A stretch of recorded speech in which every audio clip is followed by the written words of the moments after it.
Eto na ang request ng marami. Ensaymada. Simpol, luto na, ha. So I start off with 2 cups of Arla full cream milk. Ito, para sigurado tayong malinamnam yung ating ensaymada. 1 room temp yung ating milk. And to this, I will add 1 tablespoon of instant dry yeast.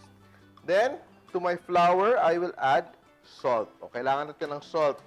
Yan. Stir ko lang muna yung aking yeast and aking milk to dissolve a little bit.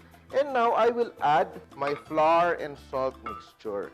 And I will begin mixing my dough. So, we will mix the dough for around 8 to 10 minutes, no?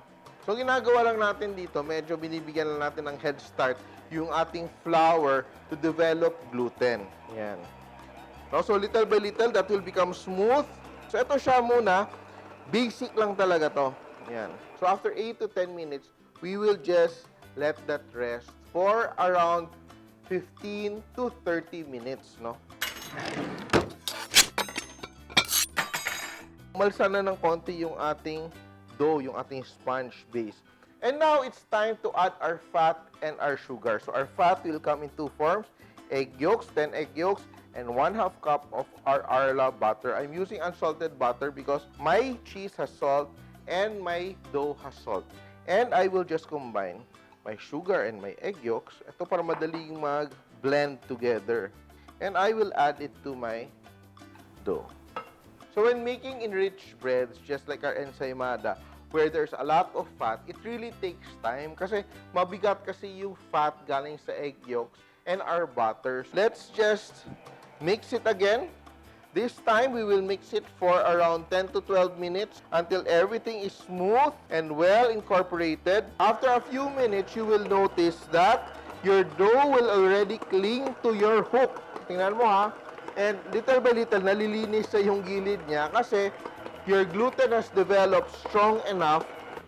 So what I will do now, I will now add my butter, and the secret to a good ensaymada is good butter like Arla. So I will add 1/2 cup, and you will notice that our dough will slowly become very shiny, no? Glossy because of the butter. Yan, no? Yan yung ating 1/2 cup.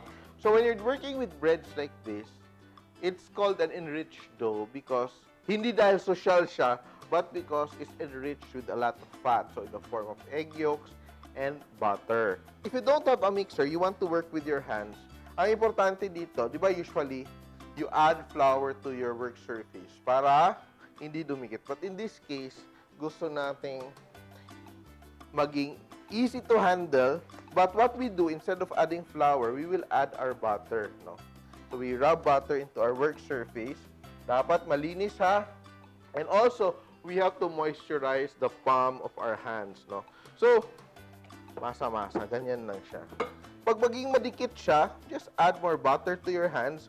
And if you want to add cheese, you can add cheese here. So, I have here Arla cheddar cheese. So, we will add probably half lang add natin because the rest we will use for coiling.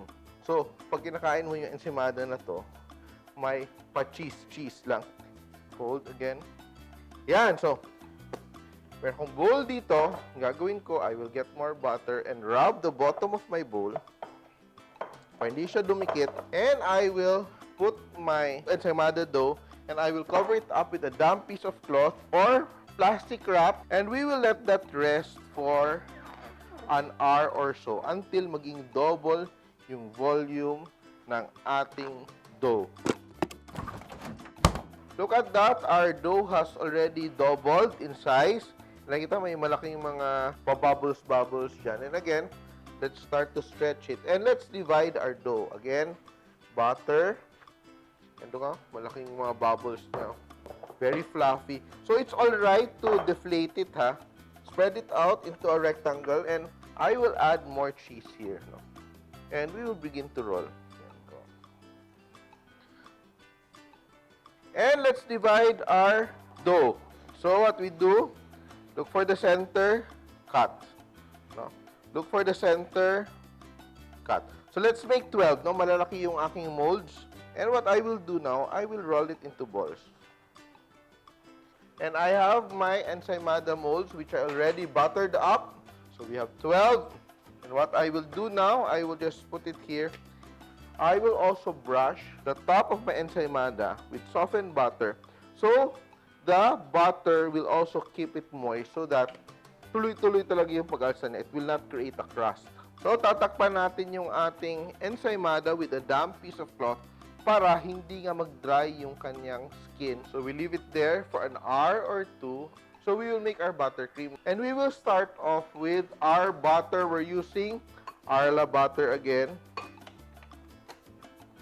Cream natin. And I will slowly add my powdered sugar.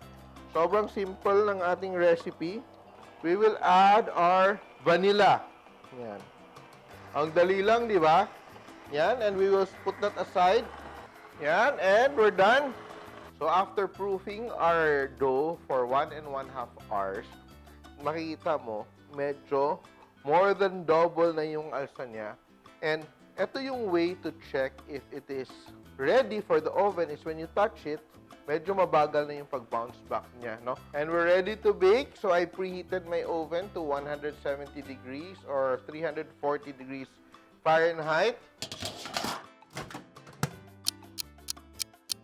And my ensaymadas are done. That is beautifully cooked, no? Yan, no? Yan. Papasingawin natin siya ng konti and we will put it in our cooling rack. 20 minutes, malamig na siya and we can add the frosting. So, better 1 hour. Pero ito siya will be good enough. My ensaymada has cooled down completely. So, now let's begin to frost our ensaymada, no? And I will just put, no, a layer of my buttercream.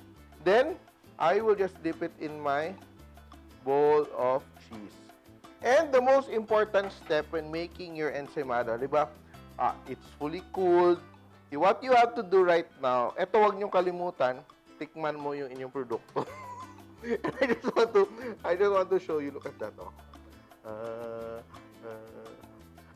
Parang bulak.